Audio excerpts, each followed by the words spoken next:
말씀 요한복음입니다. 요한복음 1장 14절에서 18절 말씀입니다. 요한복음 1장 14절에서 18절 말씀입니다. 주님의 귀한 말씀 우리 한 절씩 교독하겠습니다. 말씀이 육신이 되어 우리 가운데 거하심에 우리가 그 영광을 보니 아버지의 독생자의 영광이요 은혜와 진리가 충만하더라. 요한이 그에 대하여 증거하여 외쳐 가로되 내가 전에 말하기를 내 뒤에 오시는 이가 나보다 앞선 것은 나보다 먼저 계심이니라 한 것이 이 사람을 가리킴이라 하니라. 우리가 다 그의 충만한 데서 받으니 은혜 위에 은혜로라. 율법은 모세로 말미암아 주신 것이요 은혜와 진리는 예수 그리스도로 말미암아 온 것이라. 다시 읽습니다. 본래 하나님을 본 사람이 없으되 아버지 품속에 있는 독생하신 하나님이 나타내셨느니라. 아멘. 요즘 현대인들은 건강을 위해서라도 산을 오릅니다. 한 걸음 옮길 때마다 맑은 공기를 들어 마시고 또 주변 경관을 보면서 이렇게 즐기면서 산행을 해요. 산이 주는 참 기쁨이 대단합니다. 계절마다 모양이 달라지고요, 색깔도 달라지고요, 갈 때마다 참 좋은 곳이 산입니다. 그리고 우리가 또 거기서 느껴지는 것은 뭐냐, 정상에 올랐을 때 아둥바둥하며 살았던 자신의 모습을 발견하게 됩니다. 왜 그토록 내가 이렇게 아둥바둥하며 살고 있을까? 저 땅 가운데 산에서 내려다볼 때 그런 느낌을 받게 됩니다. 또한 영적으로 우리가 볼 때는 모든 천하 만물이 하나님을 찬양하는 그 모습이 너무나도 귀해요. 나무도 돌도 모든 것들이, 그 들풀도 하나님을 찬양하는 그 모습 볼 때 우리가 마음이 너무나 은혜가 됩니다. 하지만 산악인들에게 있어서 산의 의미는 일반 사람과 조금 다르다는 것이에요. 모든 산악인들이라고는 할 수는 없겠지만 일반적인 산악인들은 건강을 지키거나 단순히 산을 구경하기 위해서 오르는 사람은 별로 없을 것입니다. 산악인 조지 말로리라는 사람은요, 다음과 같이 이미 에베레스트 산 등정을 2번이나 실패한 후에 1923년 뉴욕타임스 기자에게 말했다고 합니다. 그가 에베레스트에 오르는 이유는 그 에베레스트가 세상에서 가장 높은 산이기 때문에, 그리고 아직 누구도 정상에 오르지 않기 때문에 그 존재 자체가 도전이며 세상을 정복하고 싶은 욕망 때문이다라고 전했습니다. 여기서 욕망이라는 것은 사전적인 의미는 부족을 느껴 무엇을 가지거나 누리고자 탐함이라고 기록되어 있습니다. 이처럼 욕망은 특정 어느 집단이나 어느 사회적인 현상이 아니고 모든 사람들이 가지고 있는 마음일 것입니다. 인간은 매일 매순간 욕망 가운데 살고 있어요. 그 결과 인생은 마치 끊임없이 뺏고 빼앗김의 연속인 것과 같아 보입니다. 인간은 보다 많은 것을 얻고 누리기 위해서 높은 곳을 향해서 더욱 오르려고 합니다. 이처럼 세상은 낮은 곳보다는 높은 곳을 향해 가는 것이 세상의 원리예요. 세상은 무한 경쟁 사회입니다. 도태되지 않으면,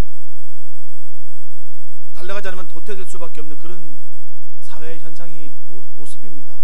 누군가는 밟아야 일어설 수 있기 때문에 수단은 중요치 않고요, 늘 결과만 좋으면 된다라고 생각할 때가 얼마나 많은지 모릅니다. 아무리 과정이 좋지 않아도 얻을 수만 있다면 부끄러운 방법일지라도 그 길을 선택하는 것이 인간의 모습입니다. 비난을 받는 것을 감수한다는 것이에요. 문제는요, 손가락질을 하는 사람도 비록 비난을 하지만 그 상황이 되면 자신도 똑같이 그 길을 걷는다는 것입니다. 하지만 신앙은 정반대입니다. 바로 높은 곳이 아니라 낮은 곳을 향해서 간다는 것이에요. 그 이유는 하나님이신 예수님께서 높은 곳에서 낮은 곳으로 임하셨기 때문입니다. 하나님의 편에서 인간의 모습으로 오시려면 분명 낮아지셔야 될 줄로 믿습니다. 그냥 오신 것이 아니에요. 하나님께서는 철저하게 낮아진 모습으로 이 땅에 오신 것입니다. 그 낮아지심이 어느 정도인지는 우리는 알 수가 없습니다. 뿐만 아니라 우리는 하나님의 존재가 얼마나 높고 그의 지존하심과 영광이 얼마나 놀라운가도 우리는 알 수가 없어요. 우리의 지식과 지혜로는 도저히 하나님의 위대하심을 측량할 수가 없습니다. 하지만 분명한 것은 창조자가 피조물이 된다는 것은 상상할 수 없는 그 낮아짐이라는 것이에요.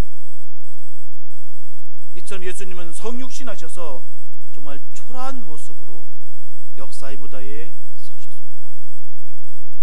이렇게 예수님께서 이 땅에 오신 것은 몸소 희생을 보이셨고요, 섬김으로 우리를 속죄하여 천국으로 인도하시기 위함이었다는 겁니다. 그렇다면 저와 여러분들의 삶은 어떻습니까?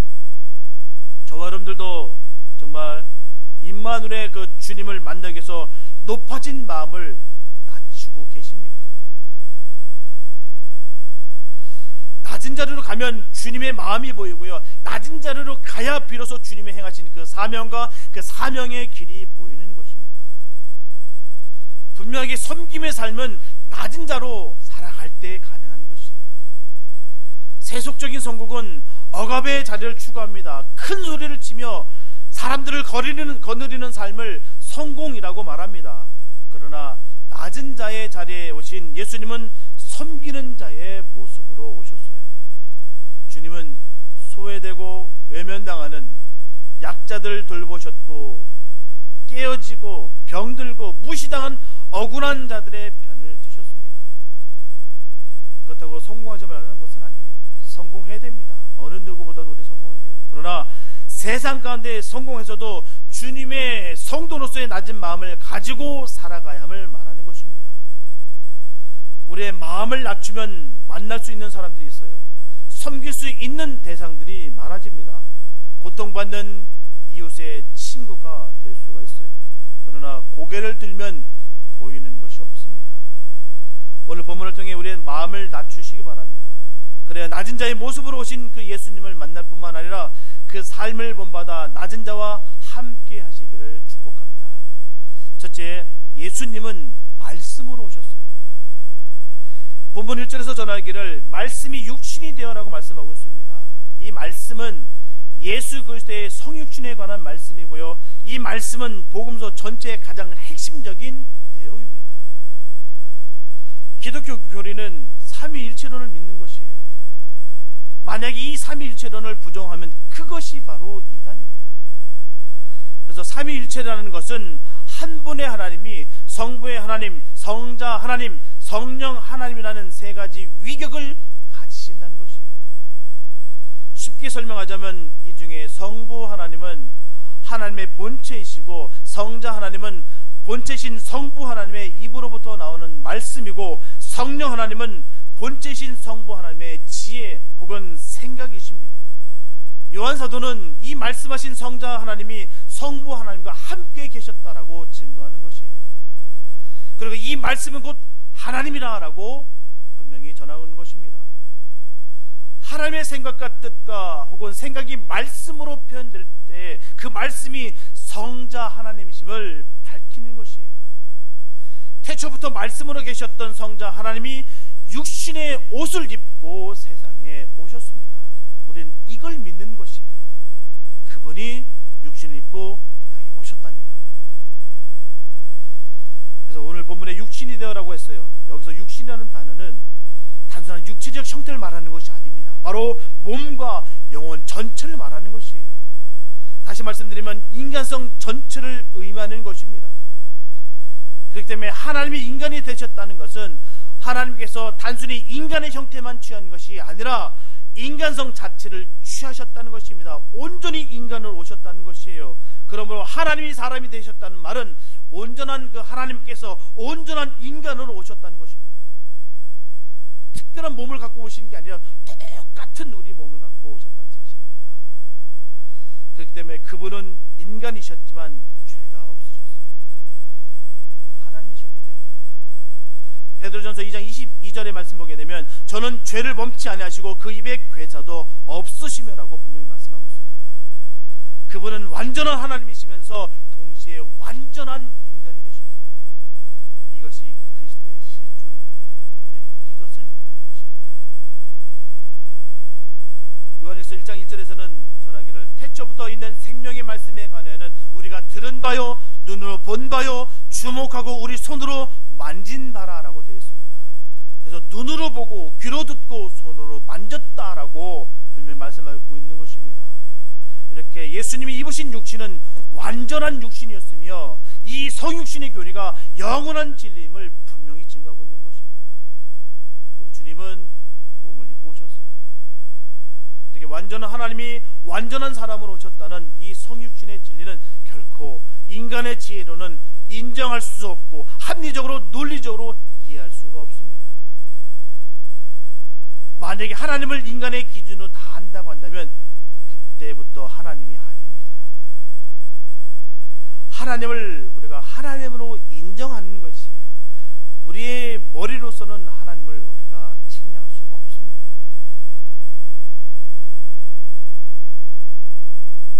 우리가 정말 육신 입고 이 땅에 오셨다는 것을 믿는 것, 이것이야말로 구원의 시작이요 하나님의 가장 놀라운 은혜이며 사랑이요 또한 영광이라고 성경은 말하고 있는 것이에요. 그 주님을 믿는 것, 그 육신을 입고 이 땅에 오셨는 것, 왜 오셨는 것을 우리가 분명히 알아야 될 줄 믿습니다. 요한복음 3장 16절 말씀 보게 되면 하나님이 세상을 이처럼 사랑하사 독생자를 주셨다라고 말씀하고 있어요. 독생자를 주셨다. 요한사도는 이 독생자에 대해서 굉장히 강조하고 있어요. 우리가 성경 전체에 보면 독생자라는 말은 요한복음과 히브리서 한 절밖에 안 납니다. 그러니까 독생자에 대해서 그렇게 강조하고 있는 것이에요. 그분이 하나님이시고 그분이 하나님의 아들이시고 그분이 오셔서 우리를 구원하셨다. 이거를 독생자라는 그 이름 안에 다 담았습니다. 예수님의 탄생은 바로 하나님의 사랑의 구체적인 실현이었어요. 아들을 주시기까지, 하나밖에 없는 그 아들을 주시기까지 내가 너를 사랑한다. 진정한 사랑은 몸소 동참하는 것이에요. 말없이 같이 책임져 주는 것이 사랑입니다. 우리 주님께서 하신 것이 바로 그겁니다. 책임져 주시는 거예요. 사도 바울도 로마서 12장 15절에서 분명히 전합니다. 즐거워하는 자들로 함께 즐거워하고 우는 자들로 함께 울라. 사람들은 보통 자기의 가족이나 친족이나 친구나 그리고 가까운 사이의 사람의 유익을 구하는 것은 너무나 쉽습니다. 그런 모습들이 우리는 많이 목격되고 우리는 알고 있다는 것이에요. 하지만 낯선 사람이나 원수의 유익을 구한다는 것은 아예 상상조차 할 수 없습니다. 내가 좋아하는 사람도 아니고 원수인데도 불구하고 유익을 준다는 것은 있을 수가 없다고 여기는 것이에요. 그러나 하나님의 사람들은 타인뿐만 아니라 원수들의 생명까지도 진실한 마음으로 사랑해야 될 줄 믿습니다. 사람의 생명 자체를 귀히 여기고 사랑하는 것은 그 생명의 창조자를 사랑하는 것이에요. 우리가 영혼을 왜 사랑합니까? 여러분들 영혼을 왜 사랑합니까? 우리가 막연하게 그렇게 사랑하는 것이 아니에요. 왜 영혼을 사랑한다고 늘 강조하지만 왜 영혼을 사랑합니까? 그냥 남들이 다 사랑하니까, 교회 다니면 다 그렇게 얘기하니까, 주의종이 그렇게 전하니까, 주님께서 그토록 그 영혼을 사랑하시기 때문에 사랑하는 겁니다. 그 영혼을 창조하신 분이 하나님이시기 때문에 우리가 그 영혼을 사랑하는 거예요. 그 영혼을 미워하는 것은 바로 하나님을 미워하는 것과 같기 때문에 우리가 영혼을 사랑하는 것입니다. 그냥 막연하게 우리가 영혼 사랑한다 그렇게 그렇게 쉽게 넘길 수 있는 내용이 아닙니다. 왜 영혼을 끝까지 사랑해야 되느냐, 왜 미워해야 되지 말아야 되느냐, 그거는 인간의 관계 속에서 끝이 나는 것이 아니라 하나님으로부터 우리가 연결됐기 때문에 우리가 영혼 사랑하는 거예요. 그렇기 때문에 우리가 생명도 다하면서까지 사랑하는 겁니다. 왜 저 오지에까지 가면서 비싼 돈을 들여가면서 저 거기에 생명을 바쳐서 왜 우리가 복음을 증거하러 갑니까? 그 영혼 사랑하는 것, 그 하나님을 내가 사랑하기 때문에 그래서 가는 것이에요. 우리 영혼을 사랑하는 것은요, 그냥 한 번만 사랑하는 것도 아니고 일회성으로 사랑하는 것이 아니라 끝까지 사랑해야 될 줄 믿습니다. 그것이 바로 예수님을 본받는 행위입니다. 본받는 삶이에요. 우리 예수님께서 그렇게 살아가셨습니다. 그러나 모든 것을 자기 중심적으로만 생각하는 이기주의자들은 결코 사랑할 수가 없습니다. 초기 기독교의 교부이자 신학자였던 크리소스톰은 이렇게 말합니다. 우는 자들과 함께 우는 것보다 즐거워하는 자들과 함께 즐거워하는 일이 훨씬 더 어렵다. 그것은 그리스도인의 높은 성품을 요구한다. 기뻐하는 것을 시기하지 않을 뿐만 아니라 칭찬받는 사람과 함께 기쁨을 나누기까지 한다는 것은 고상한 마음을 요구한다. 타인의 성공을 축하하는 것은 그의 슬픔을 동정하는 것보다 훨씬 더 어렵다.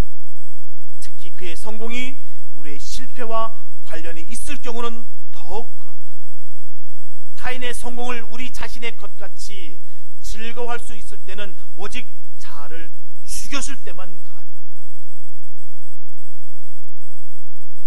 이렇게 이기주의를 극복해서 즐거워하는 자들로 함께 즐거워하고 우는 자들로 함께 운다는 것은 이처럼 참으로 힘들고 어려운 일입니다.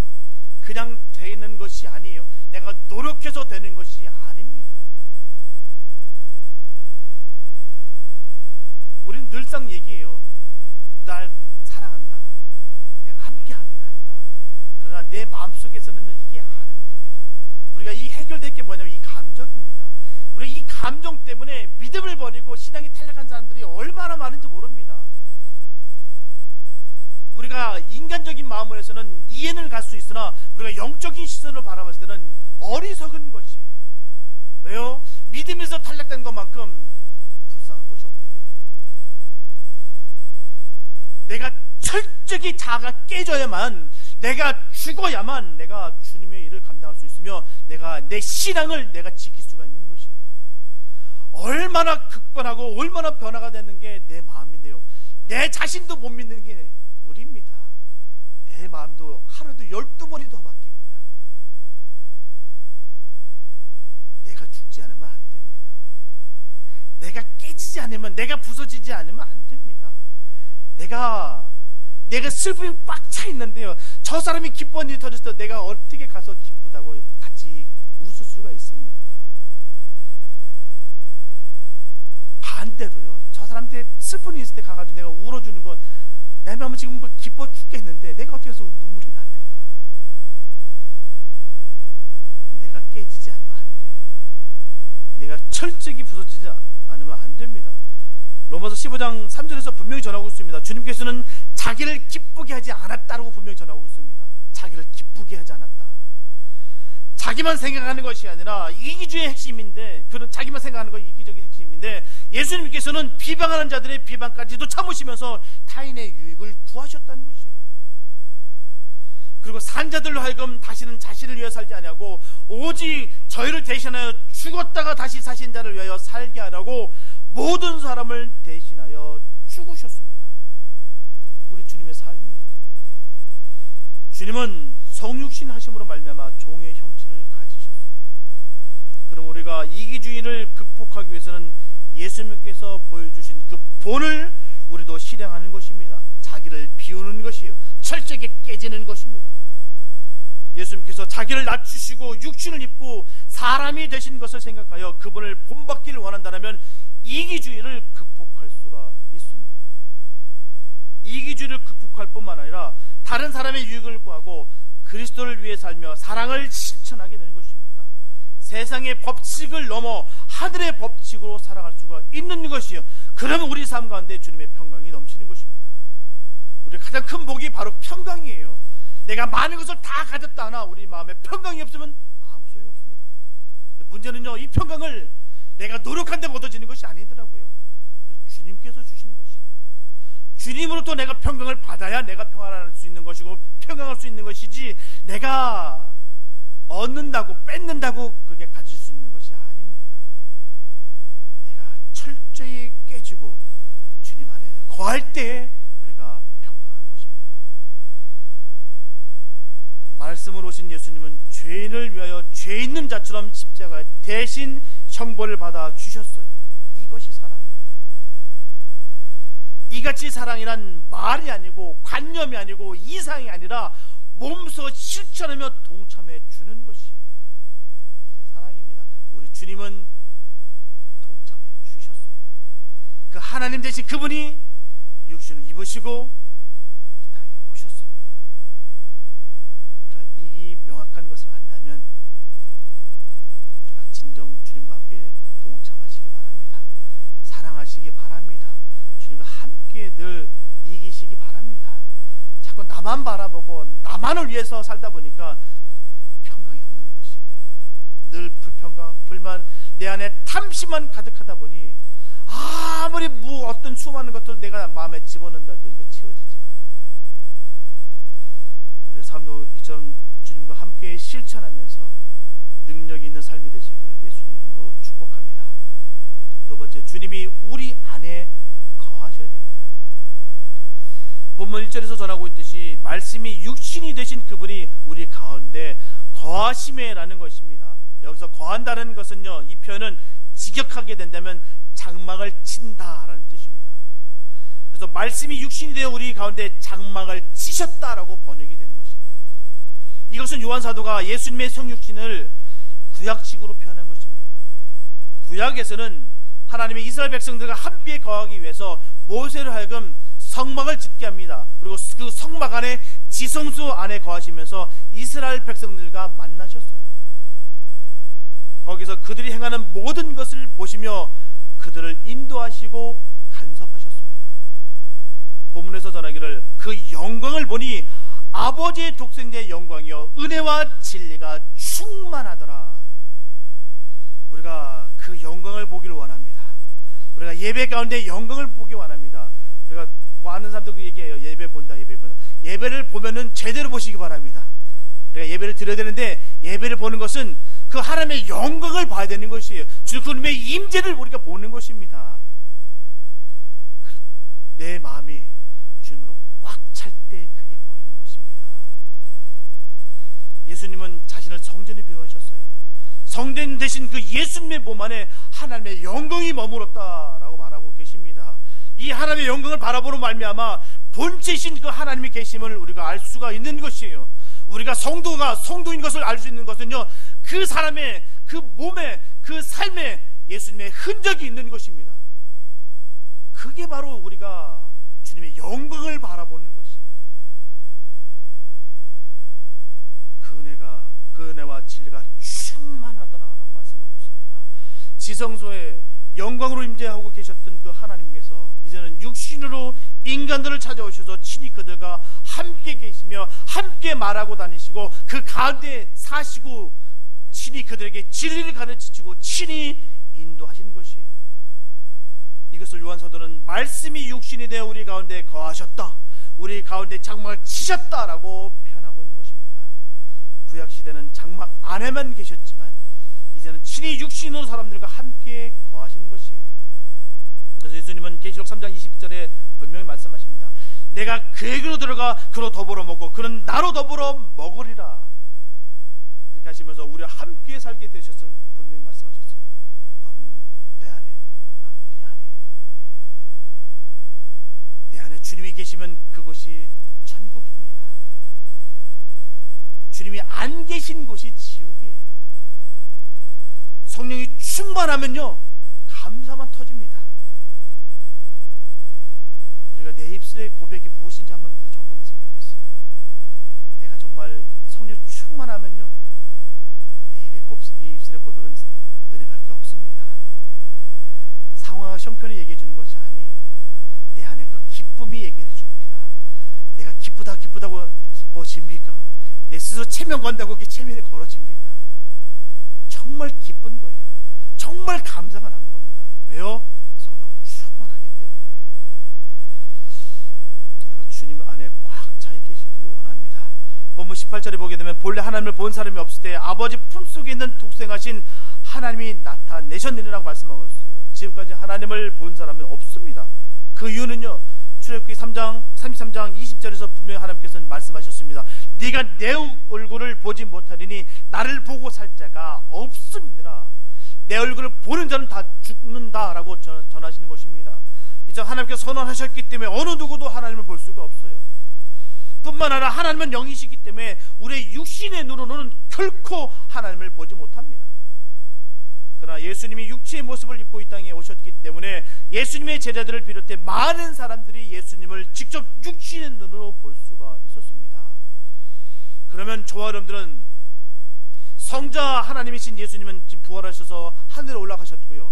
성부 하나님께서는 지금 하늘에 계시고요. 성령 하나님도 영이시기 때문에 우리의 눈은 볼 수 없는 이 상황입니다. 그러면 우리가 어떻게 하면 그 하나님을 볼 수가 있을까요? 마태복음 5장 8절에 전합니다. 마음이 청결한 자는 복이 있나니 저희가 하나님을 볼 것입니다. 이 말씀은 마음의 눈, 영의 눈으로만 하나님을 볼 수가 있다는 것이에요. 하지만 문제는 모든 사람들이 죄로 말미암아 영이 죽었습니다.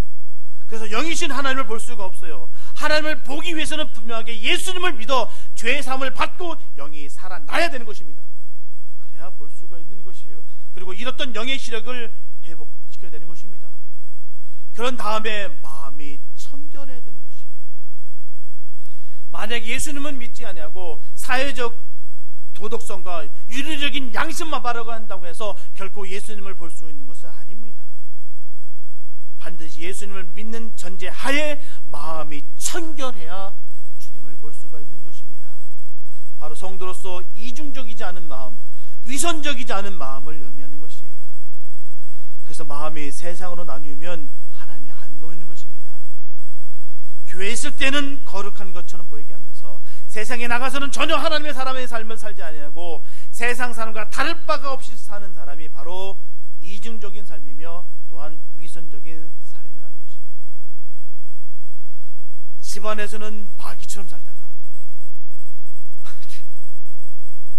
교회만 오면 천사처럼 사는 행동하는 사람들이 돼서는 안 됩니다. 똑같아야 되는 거예요. 집에서도 교회에서도. 그래서 신앙은 집 안에서부터 시작되는 것입니다. 집 안에서부터 시작되는 거예요. 제가 아시는 분이 있어요. 참 정말 저는 좋은 장로님이라고 여겼습니다. 많은 분들이 그분의 말씀 잘 따랐어요. 모든 것이 아주 내용 있게 잘 하셨어요. 근데 문제는요, 이분이 모르는 부분이 있었더라고요. 폭력성이 있었어요. 가정에서 말입니다. 출가한 딸인데 때립니다. 저는 그 얘기 듣고 얼마나 충격적이냐면 그 후로 그분을 보는데 아름답게 안 보이더라고요.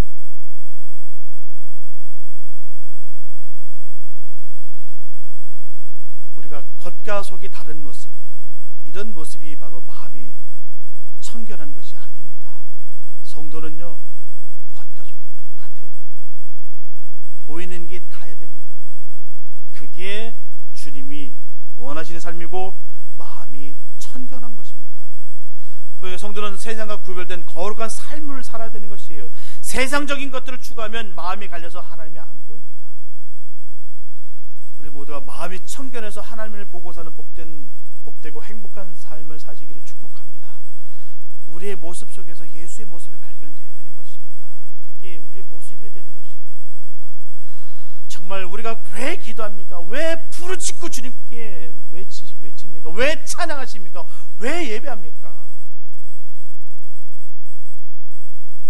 주님 닮기 위해서입니다. 주님 닮기 위해서 나의 연약한 모습을 또 발견해서 내 가슴을 찢으면서 기도하고 아파하는 것, 통증을 느끼는 것, 그게 성도의 모습이에요. 저 사람도 그런데 뭐 괜찮지 뭐, 나는 이 정도면 괜찮아, 이런 마음을 버리시기 바랍니다. 그 모습에서 예수의 모습을 해봐야 돼요. 제가 예전에 말씀드렸다시피 제가 가장 좋아하는 지금 천국에 계신 우리 사모님, 그분을 보면 정말 예수님을 본 것 같아요. 정말 겉과 속이 똑같아요. 늘 감사만 했고 사랑만 있어요. 그러니까 그분이 돌아가셔도 많은 분들이 기억하시고요. 그 시골 저 거제도까지 내려가시는데 그 수천 명이 와서 그 장례 행진이 이어지더라고요. 그러니까 그런 삶 됐으면 좋겠습니다. 모든 사람이 나의 모습을 보고 예수를 발견하는 그런 삶이 됐으면 좋겠습니다. 그래서 주님 주신 그 복을 늘 승리하는 우리가 됐으면 참 좋겠습니다. 세 번째, 은혜는 주님께서 주시는 것입니다. 본문 16절에서 보게 되면 우리가 다 그의 충만한 데서 받으니 은혜 위에 은혜로라고 말씀하고 있어요. 이렇게 하나님의 사람들은 예수님의 충만을 통해서 살아간다는 말씀이에요. 분명하게 부모의 은혜를 아는 자녀가 부모를 가장 잘 섬길 것입니다. 이와 같이 하나님의 은혜를 아는 성도가 하나님을 잘 섬기고 훌륭한 신앙을 지킬 것입니다. 여기서 은혜 위에 은혜라는 것은 바로 하나님의 특별한 은혜를 말하는 것이에요. 하나님의 아들과 딸이 되며 죄에서 용서함을 받으며 성령의 인치심을 받고 구원을 받는 은혜입니다.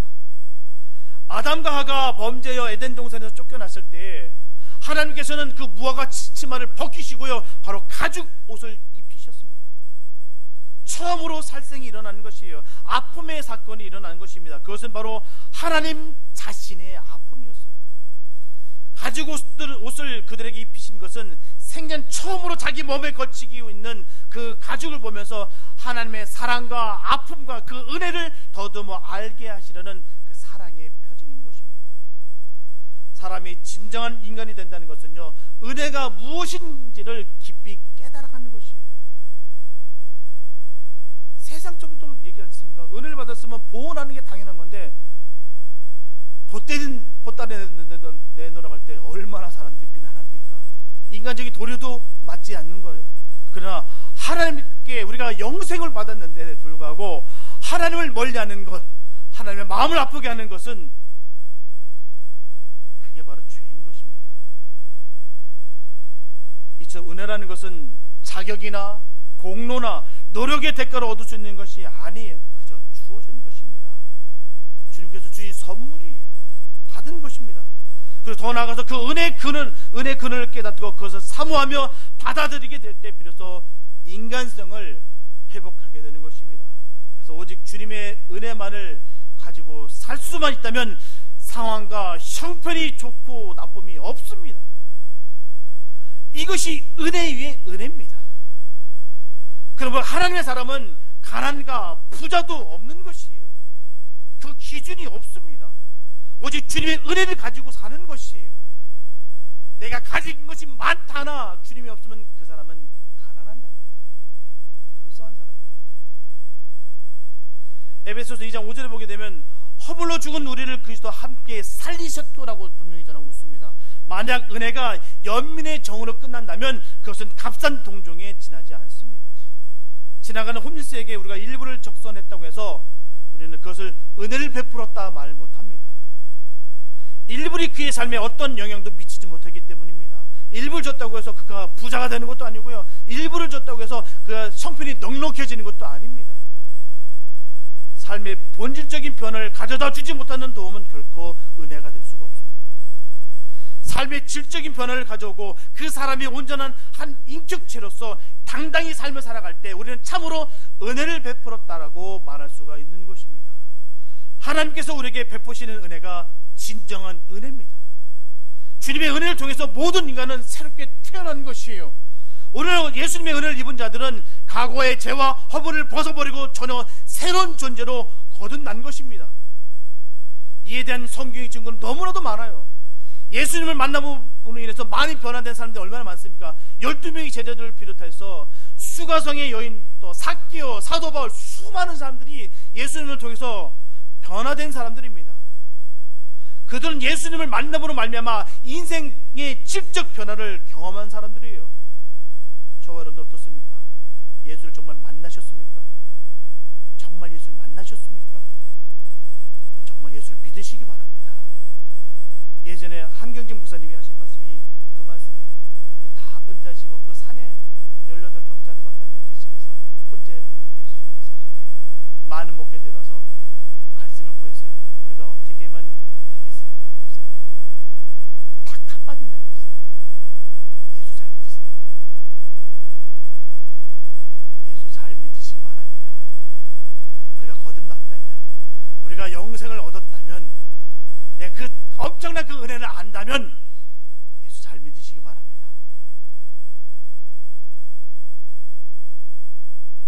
예수를 잘 믿게 된다면 우리가 죄에서 자유가 있게 되고요, 예수님을 말미암아 생을 당당하게 살아갈 수 있는 그 원동력이 주님인 것을 우리가 안다는 것입니다. 완전 은혜가 그들을 변화시키고 그들을 살린 것이에요. 세상에는 참 우리가 값지다고 여기는 것들이 많습니다. 귀한 것들이 참 많아요. 복속도 많고요, 눈에 띌 만한 것도 참 갖고 싶을 만한 것들이 참으로 많습니다. 그러나 그 무엇보다도 비교할 수 없고 더욱더 값지고 귀한 것이 바로 영원한 생명입니다. 주님으로부터 그 영원한 생명을 받았어요. 그 주님께서 이 생명을 아낌없이 주셨습니다. 어떻게 주셨나요? 그냥 가만히 있는데 탁 주셨나요? 육신을 입으시고 이 땅에 오셔서 생명을 버리면서까지 우리에게 주신 게 바로 영원한 생명입니다. 우리가 이 생명 앞에, 이 사랑 앞에 우리가 이 마음속에 무슨 시기와 질투와 미움이 다툼이 있겠습니까? 예수의 사랑으로 꽉 채우시기 바랍니다. 예수의 사랑으로 꽉 채우면 이 마음들이 사라져요. 자꾸 예수의 마음으로 꽉 채워져야 되는데, 주님이 이 땅에 오셔서 나를 위해서 어떻게 돌아가셨고 어떻게 희생하셨고 어떻게 생명을 주셨다는 것을 안다라고 하면 내 안에 있는 것, 천국에 없을 만한 내 이 시기, 질투, 미움, 다툼을 제거하시기 바랍니다. 천국은 그게 없어요. 천국에서도 그게 있다면 그것은 천국이 아닙니다. 우리는 이 땅 가운데서 교회 안에서부터 천국을 이루며 사는 것이에요. 왜요? 주님과 함께 말입니다. 육신을 입고 이 땅에 오신 그 주님의 사랑을 내가 안다면 말이에요. 그 주님을 안다면 내가 용서 못할 사람이 어디 있으며 내가 사랑 못할 사람이 어디 있습니까? 다 모든 것을 주님 안에서 사랑할 수 있고 용납할 수 있고 우리가 헌신할 수가 있는 것이에요. 그 예수를 믿으시기 바랍니다. 생명을 주신 그 예수를 믿으시기 바랍니다. 분명히 믿음으로 사는 사람에게는 범사에 하나님의 은혜가 늘 숨어 있습니다. 환난 가운데서도 하나님의 은혜가 숨어 있습니다. 고통 가운데서도 하나님의 은혜가 숨어 있습니다. 저분들은 주님의 그 한량없는 그 은혜를 누리시기를 예수님의 이름으로 축복합니다. 사랑하는 여러분, 말씀이 육신이 되신 예수 그리스도는 저와 여러분들을 모두에게 희망을 주십니다. 인간이 아픔을 이해해 주시듯이 주님이 그러하셨어요. 그 천한 우리의 몸을 입으시고 오셨습니다. 뿐만 아니라 주님은 우리를 떼어놓으실 수 없으셨어요. 영원토록 저와 여러분들 안에 거하시는 것입니다. 그러므로 저와 여러분들은 우리 가운데 거하시는 그 주님을 따라 그 뒤를 걸어가는 거룩한 인생이 되시길 바랍니다. 늘 주님이 내 안에 계시기 바랍니다. 천국이 임하시기 바랍니다. 이것을 믿고 받아들이는 사람은 독생자의 영광을 볼 것입니다. 은혜와 진리를 깨닫게 될 것입니다. 이것을 믿고 그분을 따르며 주님과 교제하는 자는 영원한 생명과 풍성한 삶을 누리게 될 것입니다.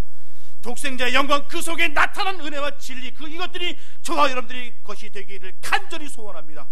그래서 주님 주시는 은혜를 풍성하게 받아서 승리하는 승리자들이 다 되시기를 예수님의 이름으로 축원합니다. 기도합니다. 하나님 감사합니다. 아버지, 육신이 되어 말씀이 육신이 되었다 말씀하셨습니다. 이 말씀의 의미가 우리는 너무나 잘 압니다. 오죽 악했으면, 오죽 안타까웠으면 주님, 그 하나님 되신 그분이 육신을 입으시고 이 땅에 오셨다고 했습니다. 이 땅에 오셔서 굴복시키고 왕으로서 눌리고 핍박했던 것이 아니라 섬기러 오셨고요, 또한 십자가에 달려 죽으시기 위해서 이 땅에 오셨습니다.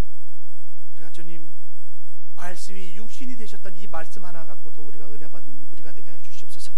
그냥 쓱 지나가는 말씀이 아니, 그 구절이 아니라 이 말씀이 의미하는 그 사랑을 깨닫는 우리가 되게 하여 주시옵소서. 그 사랑으로 말미암아 내가 어느 때든 내가 무엇을 하든 늘 주님 안에서 무릎을 꿇고 주님 앞에 송축할 수 있는 우리가 되게 하여 주시옵소서. 그로 인하여 견고한 믿음 가운데 우리가 요동치 아니하고 끝까지 주님 사모하는 마음 갖고 달려갈 수 있는 우리 모두가 되게 하여 주시옵소서. 그 하나님이 우리 안에 거하시면 감사합니다. 끝까지 좌정하여 주시고 우리의 아버지가 되어주시고 우리의 왕이 되어주시옵소서. 그 사랑이 늘 항상 함께해 주시면서 우리를 권하신 예수님의 이름